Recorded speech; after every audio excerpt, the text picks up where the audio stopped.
I'm Dennis Veray.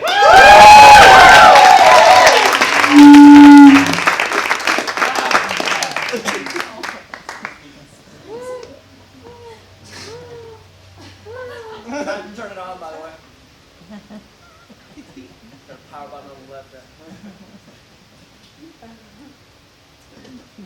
Light up.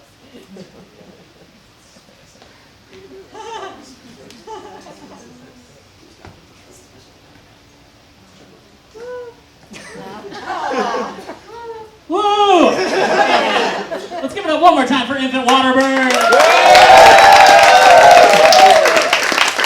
Not to write off their success, but I'm actually in a band with them called Social Cues. We were going to perform, but the keyboard I play on isn't working right now. And let's give it up for Garrison Garcia, who's hosting this thing. I really love the way Garrison introduces me, because it always gives me an easy out if I have a shitty set. Like, I can just, have a terrible set, and they'll be like, yeah, Dennis's set was bad. But Garrison likes his comedy? Like, he fucking looks up to the dude? Like, he has really shit taste. So that's my easy out on that one. That's why I have him do it every time, just in case this set is the shit one. It can always be that way. I started writing this set, and it's like one of those things you start doing, and then you realize, fuck, I don't want to do this. You know, like life?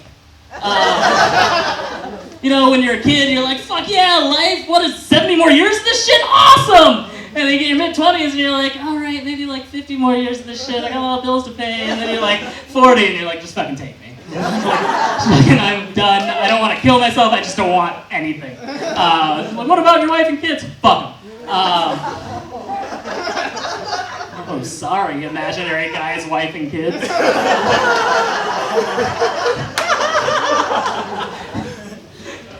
Poor dude. So, I just got into a new relationship. Woo! Thank you. Thank you.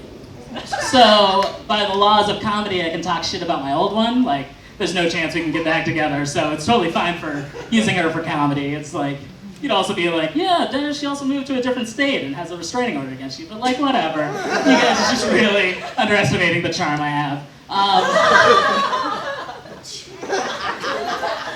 There's one story I want to tell about my last relationship. I call it the chocolate sauce incident. And I love telling the story because A, I just want you guys to know what kind of person I am, and B, it makes you think of me as a sexual person, a person who has sex, instead of some asexual being that at 30 a lump falls out of me, and then it just turns out to be a baby, and the baby's like, wham, father. Just I do. I have had 3 whole sex with a woman. Dad, welcome back. So during this certain sex, we thought we'd get a little kinky. So we went to Spencer's. About these little chocolate Spencer's, the sex store, and the mall at fucking Flagstaff. So we got these little chocolate markers, supposed to be sexy. You draw little sexy things in chocolate and you lick them off. And we were having fun with them. They didn't taste the best. But I was like, this is all right, I guess. So my ex-girlfriend at the time is on top of me. And she starts dabbing some on my nipple, my areola area. And something you guys need to know about me is I have very large areolas. Just under this shirt, most of this is areola. So while she was putting it out, she was filling the whole areola. And I'm in my head, not wanting to say it, I'd be like, this is fucking too much. This is gonna end in a disaster. But no, when you're having sex with someone, you just regret it later. That's the only thing you can do. No one's been no. That came out wrong. So she goes and she laps it up. And I just see it in her eye, and our eyes meet, and then she just kind of right into the little divot that my man boobs make, so there's just a little lake of chocolate sauce. And that's the kind of sex I have. Yeah, thank you. Yeah, fuck yeah, awkward sex. But I have a new girlfriend now, and it just makes me realize, how relationships are supposed to be a fun, happy thing where you feel better about yourself and become a better person, And I just hadn't known that with other relationships. So my relationship is going a little too well, and I'm a self-sabotaging asshole, so I have to, create conflict. So, our biggest conflict is, Star Wars versus Star Trek. She's really into Star Wars, and I'm really a Trekkie. The one snap from the audience. Call them out. Who likes Star Wars? And where are my Trekkies? I don't really care what stance you take on it, whether you like an overhyped piece of shit or like an underhyped piece of shit, it's still shit all together when you think about it, crappy CGI. But my girlfriend's cool, we get to do cool things. Through Will Call, we went to go see the symphony going on during Comic-Con, which was Star Wars versus Star Trek, and then the whole orchestra would do songs from them. And I know what you're thinking. It's what the symphony was thinking. It's like, oh, all these great fucking Star Wars songs. We got the opening theme, we got Leia's theme, we got the Imperial March, we have all this cool shit. And like for Star Trek, you're like, there's the opening. I'm pretty sure Wrath of Khan had music in it. I don't know, but I'm guessing. Yeah, so it was a really one lopsided symphony. And thanks to my girlfriend, I'm starting to do cool new shit. I went to my first big boy concert on my own. Yeah. Woo! Not really, a friend got the ticket and he was lonely, so he's like, come along. But anyway, we went to go see Tyler, the Creator. For you white people, that is a rapper. I'm not meeting some eldritch god that lays claim to all of our life.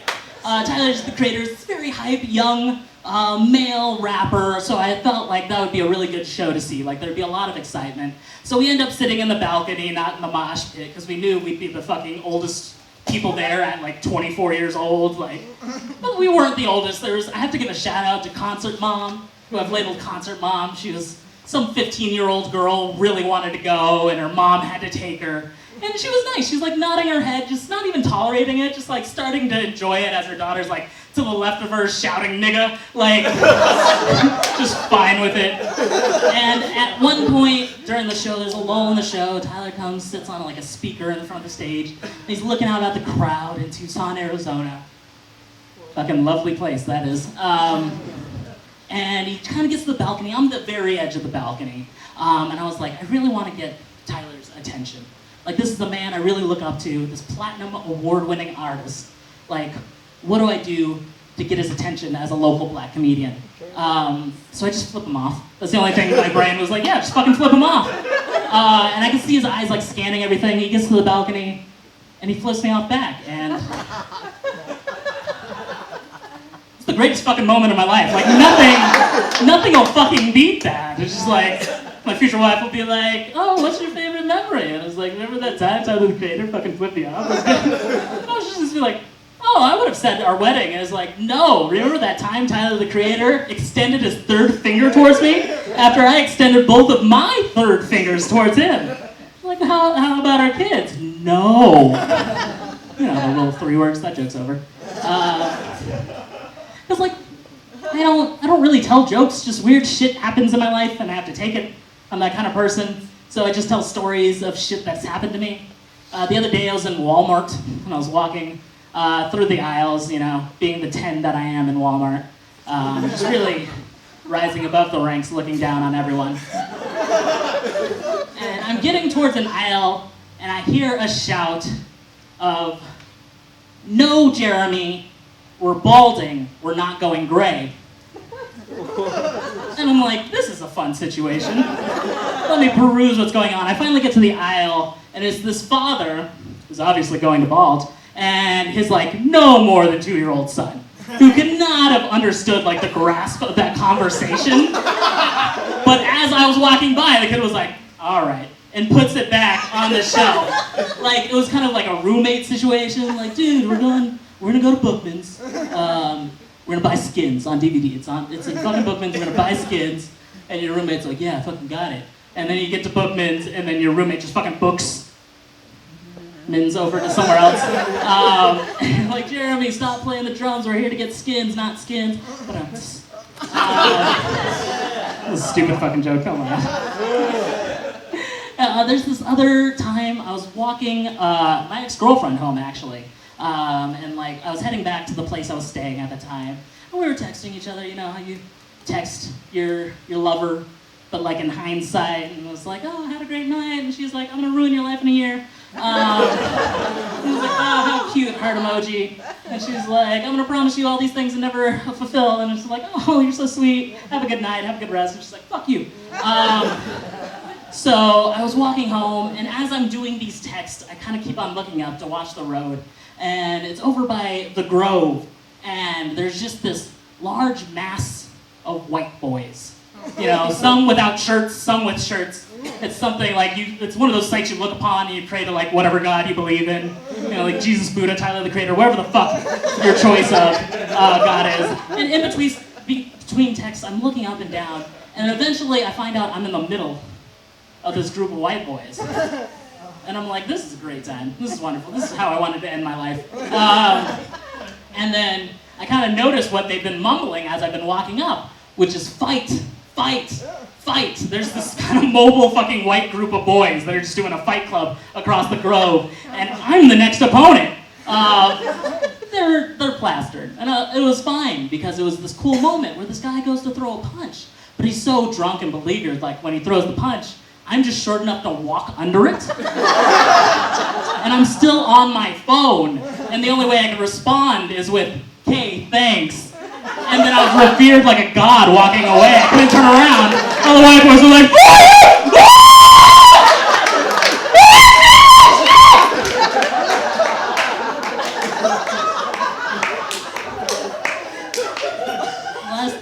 weird thing that happened to me recently is I was at a Starbucks with a couple of friends, and one of my friends is bringing around this girl he's seeing at the time, and like, I've heard about this girl, I heard the name, I didn't really connect it with the face, but when he brings back this girl, it's this girl I know through mutual friends, it's someone I actually know, and when we see each other, we're like, oh yeah, we know each other, and then my friend's like, oh, how do you know each other? And the girl, as if not to ruin anything that's going on between her and my friend, goes, oh yeah, we had dinner together. So my friend darts his eyes at me, he's like, you fucking fucked her, didn't you? You fucking fucked her, you fucking fucker. And I, just trying to dissuade the situation, trying to allow this, like, not ruin that, and finger guns, and that was fucking it. I just stared him back in the eyes like, yeah, I fucking did, I fucking fucked her, you fucking fucker. That's my strange life. Thank you guys for listening.